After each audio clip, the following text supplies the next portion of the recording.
Big boss ಈ craze ಯಾವಾಗಲೂ ಕೂಡ ಇದ್ದೇ ಇರುತ್ತೆ. ಆದರೆ ಸೀಸನ್ ಶುರುವಾದಾಗ ಈಗ ತಾನೇ ಸೀಸನ್ 12 ಮುಗ್ದಿದೆ. ಆದರೆ ಇನ್ನೂ ಈ ಬಿಗ್ ಬಾಸ್ ಮುಗಿದ್ರೂ ಬಿಗ್ ಬಾಸ್ ಒಳಗಿನ ಜಗಳ ಮಾತ್ರ ಹೊರಗಡೆ ಬಂದು ರಂಪಾಯಣ ಆಗ್ತಾ ಇದೆ.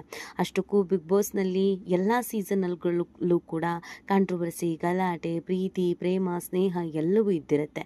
ಆದರೆ ಈ ಸೀಸನ್ ಸ್ವಲ್ಪ ವಿಚಿತ್ರ ಅಂತ ಅನ್ಸಿದ್ರು ತಪ್ಪಾಗ್ಲಿಕ್ಕೆ ಇಲ್ಲ.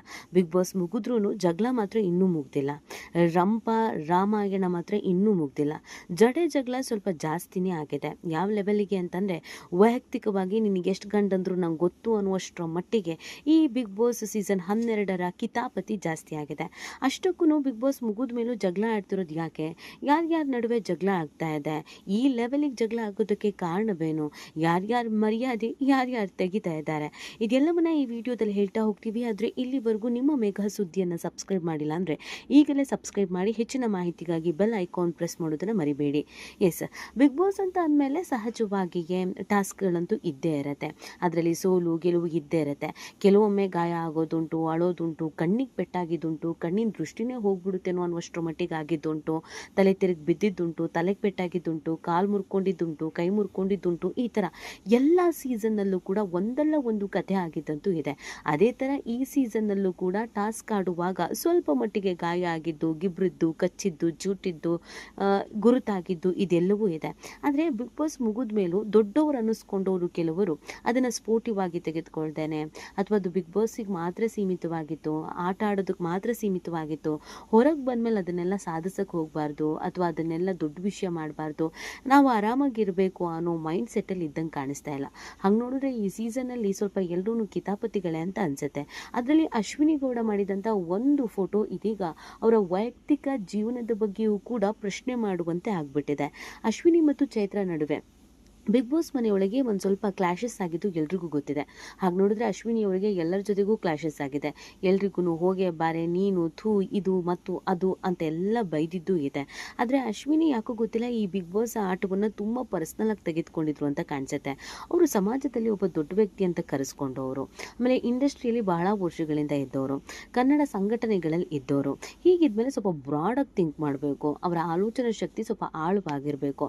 ಅದನ್ನು ಹೊರತುಪಡಿಸಿ ಚಿಕ್ಕ ಮಕ್ಕಳು ಥರ ನೀನು ಅವತ್ತು ನನ್ನ ಪೆನ್ಸಿಲ್ ಕದ್ದಿದ್ದೆ, ನೀನು ಅವತ್ತು ನನ್ನ ರಬ್ಬರ್ ಕದ್ದಿದ್ದೆ ಅನ್ನೋ ಥರ ಬಿಗ್ ಬಾಸ್ ಮುಗಿದ ಮೇಲೂ ಕೂಡ ಅವರು ಆರೋಪಗಳ ಸುರಿಮಳೆಗಾಯ್ತಾ ಇದ್ದಾರೆ. ಇದು ಕೆಲವು ಸ್ಪರ್ಧಿಗಳಿಗೆ ಕಿರಿಕಿರಿ ಅನಿಸ್ತಾ ಇದೆ, ನೋಡುವ ಜನರಿಗೂ ಕೂಡ ಕಿರಿಕಿರಿ ಅನಿಸ್ತಿದೆ. ಇದೇನಪ್ಪ ಬಿಗ್ ಬಾಸ್ ಮುಗಿದ ಮೇಲೂ ಇವಮ್ಮ ಸುಮ್ಮನೆ ಇರದೆ ಏನೇನೋ ಮಾಡ್ತಾ ಇದ್ದಾಳಲ್ಲ ಅಂತ ಅನ್ಸೋಕೆ ಶುರುವಾಗಿದೆ. ಈಗಾಗಿರೋದು ಅದೇ.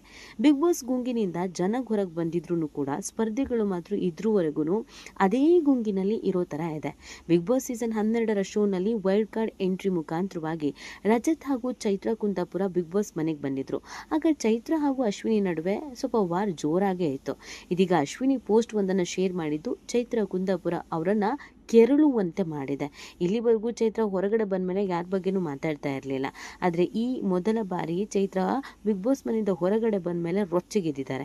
ಎಷ್ಟರ ಮಟ್ಟಿಗೆ ಅಂತಂದರೆ ಅಶ್ವಿನಿ ಗೌಡ ಅವರ ವೈಯಕ್ತಿಕ ವಿಚಾರವನ್ನು ಮಾತನಾಡುವಷ್ಟರ ಮಟ್ಟಿಗೆ. ಯಾರಿಗೆಷ್ಟು ಗಂಡಂದ್ರು ಅಂತ ನನಗೆ ಗೊತ್ತಿದೆ ಅಂತ ಹೇಳಿರೋದು ಇದೀಗ ಸಿಕ್ಕಾಬಟ್ಟೆ ಚರ್ಚೆಗೆ ಕಾರಣವಾಗಿದೆ. ಈ ರೀತಿ ಮಾತಾಡಬಾರ್ದಿತ್ತು ಅಂತ ಕೆಲವರು, ಮಾತಾಡಿದ ಸರಿ ಇದೆ ಅಂತ ಕೆಲವರು. ಹಾಗಿದ್ರೆ ಅಶ್ವಿನಿ ಅವರಿಗೆ ಎಷ್ಟು ಮದುವೆ ಆಗಿದೆ, ಎಷ್ಟು ಗಂಡಂದ್ರು ಇದೆ, ಅದನ್ನ ಯಾಕೆ ಚೈತ್ರ ಇಲ್ಲಿ ಮಾತಾಡಿದ್ರು? ಈ ಎಲ್ಲ ಪ್ರಶ್ನೆಗಳಿಗೂ ಕೂಡ ಈ ವಿಡಿಯೋದಲ್ಲಿ ಉತ್ತರ ಇದೆ. ಹೌದು, ಮೊದಲಿಗೆ ಇದು ಶೀತಲ ಸಮರದ ಥರನೇ ಇತ್ತು, ಆದರೆ ಇದೀಗ ಸ್ವಲ್ಪ ಜೋರಾಗಿ ವಾರ ಆಗ್ತಾ ಇದೆ.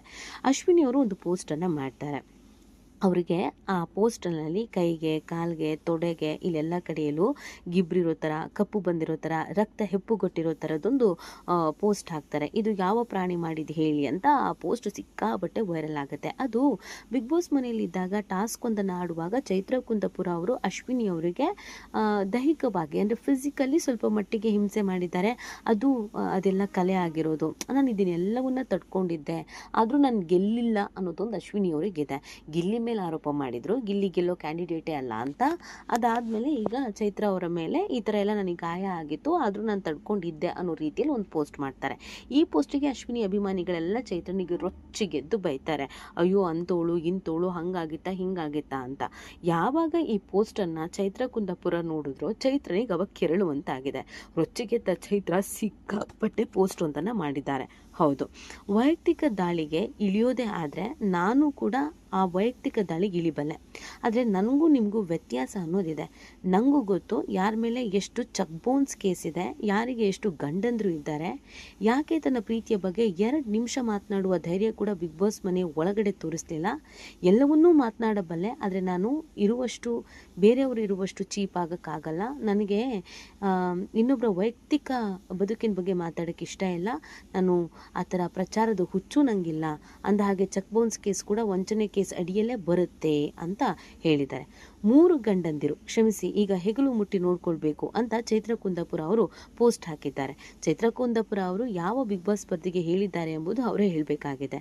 ಹಾಗಿದ್ರೆ ಅಶ್ವಿನಿ ಗೌಡ ಅವರಿಗೆ 3 ಜನ ಗಂಡಂದ್ರ, ಒಬ್ರು ಅಲ್ವಾ 3 ಜನ ಇದ್ರ ಅಂತ ಇದೀಗ ಕೆಲವರು ಪ್ರಶ್ನೆಯನ್ನು ಮಾಡೋದಕ್ಕೆ ಶುರು ಮಾಡಿದ್ದಾರೆ. ನನಗಿಂತ ತೂಕಕ್ಕಿಂತ 2 ಪಟ್ಟು ಹೆಚ್ಚು ತೂಕ ಇರುವ ವ್ಯಕ್ತಿಯೊಬ್ಬರು ನಾನು ಮುಟ್ಟಿದ ಸಮಯದಲ್ಲಿ ನನ್ನ ಹೊಟ್ಟೆ ಮೇಲೆ ಕುಳಿತು ಕುತ್ತಿಗೆ ತಿರುಗಿಸಿದ್ದಾರೆ.